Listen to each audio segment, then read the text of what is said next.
Hey guys, welcome to SC Custom Designs. We're going to have a little bit of fun with this video. Um, so now, as you probably know, YouTube allows you to do a video, record a video, and then have it scheduled, and then go live with it. So while this is not live, it's actually Thursday, November 1st. Got home from my day job, and this is what I'd love to do at night. We here at SC Custom Designs have a passion. When I say we, it's me and my wife. She does other things with garments and stuff like this. Amazing with those types of things. But so what I'm going to do is we're going to have a little bit of fun. Oh, and the idea is that we can chat back and forth. So I'm really looking forward to seeing how this is going to work out. So you probably don't want to look at my face anymore. What I'm going to do, here's what we're going to do. We're just going to video the various areas of my wood shop, and you can,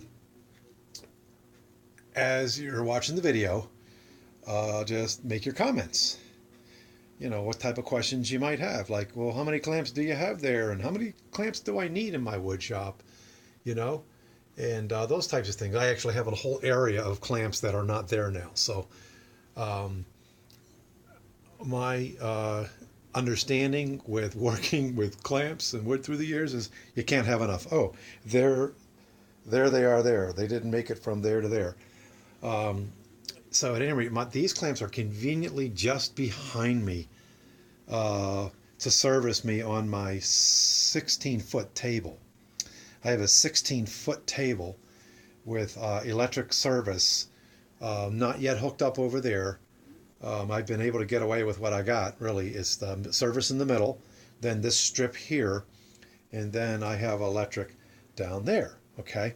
So all kinds of subjects are going to come up, and I'm going to do a couple of these live videos just to see what the interest is. So everybody's shop's going to have various types of tools, and as you look around a wood shop, you're going to get an idea. Oh, I'm sorry for the shaking. You're going to get an idea of kind of what they make and what they do, you know. So if we come over here, I have a wood rack. And my wood shop is in my basement, by the way. I have easily 2/3 of it is servicing me as a wood shop. So I have a lot of wood. I just stack it up there. It's not very organized. I got to definitely go through that. I can't even get at the wood. There's so much wood in there. I was actually with a little bit of humor, I turned into a little bit of a hoarder of wood of sorts. So here's a piece here that I find on the side of the road. But I just used 3 of those on a project not too long ago. So it actually gets used. So, you know, let's just talk about that. So we got the wood rack. If you don't have a wood rack, I highly recommend getting one, making one.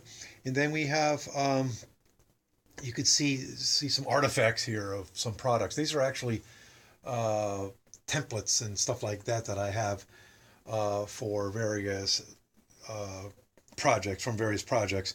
This is just me being lazy, throwing wood here that was cut on the radial arm saw.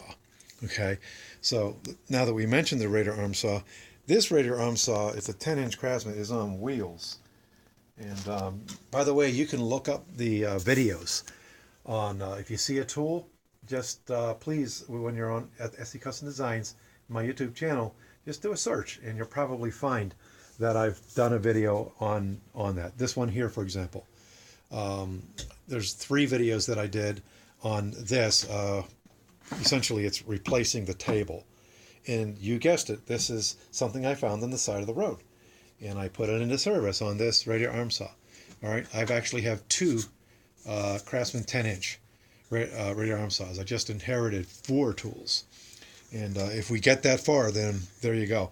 I'm going to duck down now under the 16-foot table, sorry, and let's see what we see under here. So we see we've got a jointer. This is a Porter cable jointer, and we have one of these that I bought. It was Christmas time, little slide chop box there, and then I have a rather big chop box here. This was actually given to me from a friend. And then I have the 14-inch oscillating spindle sander from Harbor Freight. All right. I've got two of these, actually, not two Harbor Freights, but two spindle sanders. The other one has the belt sander unit that comes up and down and oscillates. It's really nice. All right, so here we are. We're just going to try to go real slow. And so here's a pegboard, and you know we love to put things up on our pegboards. And there's some things that aren't there, but you know, if you just we take our times, we'll see that we have a depth gauge here. All right, this is from Craig. Then we have a router depth gauge. I don't know what company that came from, but you might think that I'm being sponsored by Rockler, but I'm not, because there's a lot of Rockler tools here. I'm actually working toward being sponsored by Rockler, but I have to get my subscription list up, so it's going to be a fun journey.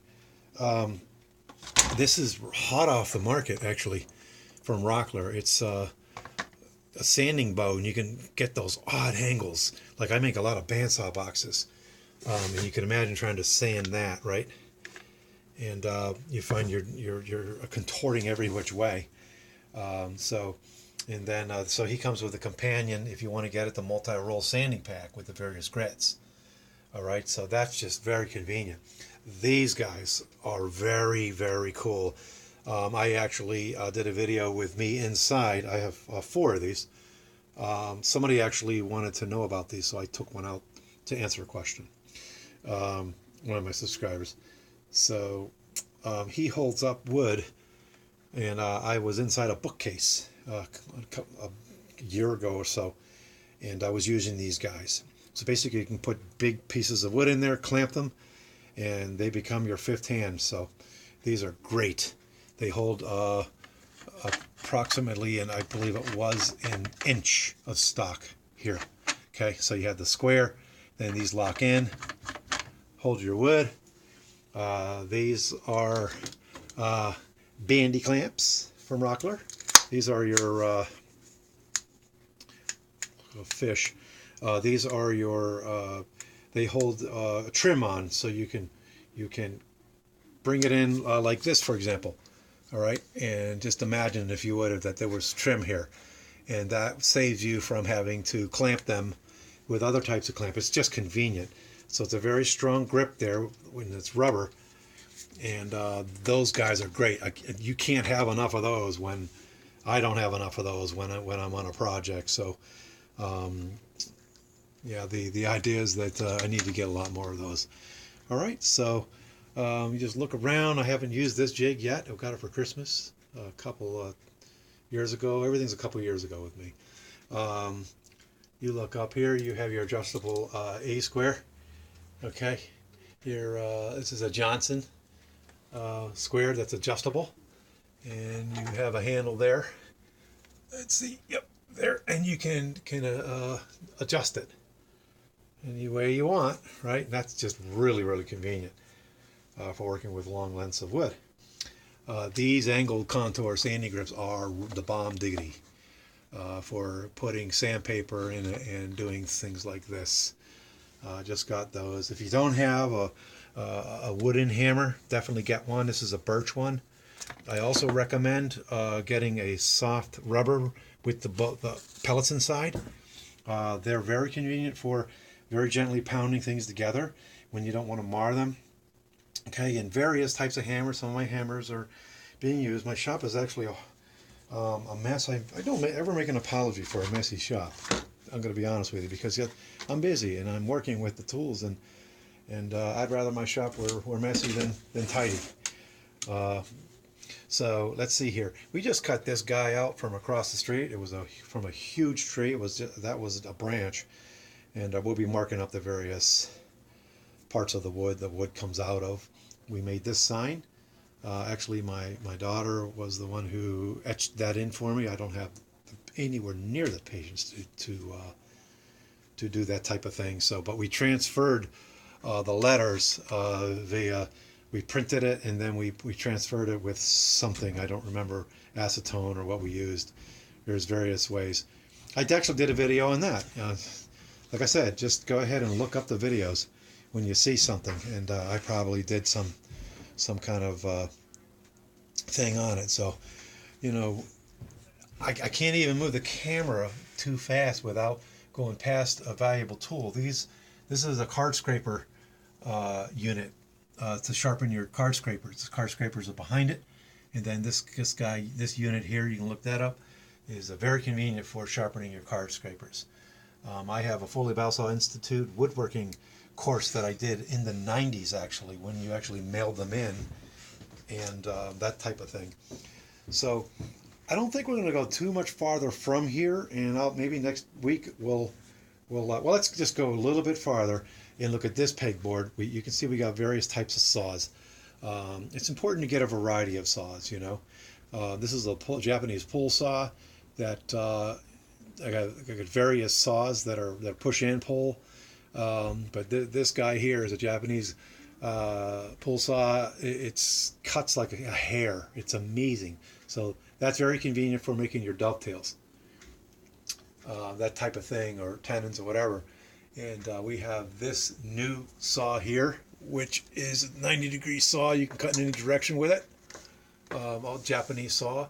So the combination of this saw and this saw here, and this tool here, and this here, okay, is how you make your dovetails.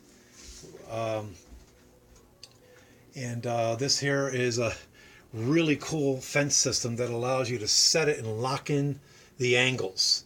I made a table, a living room table, coffee table, and I needed to have an exact locked in shape, and this guy did the job. And especially you can ride your router against that, you know, and do design. So this guy's invaluable. They actually make a bigger one. I don't remember how long that is. This is you guessed it, it's a Rockler set. And we're going to try to finish up quick here. And he allows you to do the countersinking and these types of things. This combination pack here I use all the time.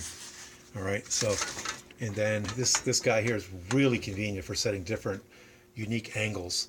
And there is a unit that helps you make tapered legs. You can look up that episode.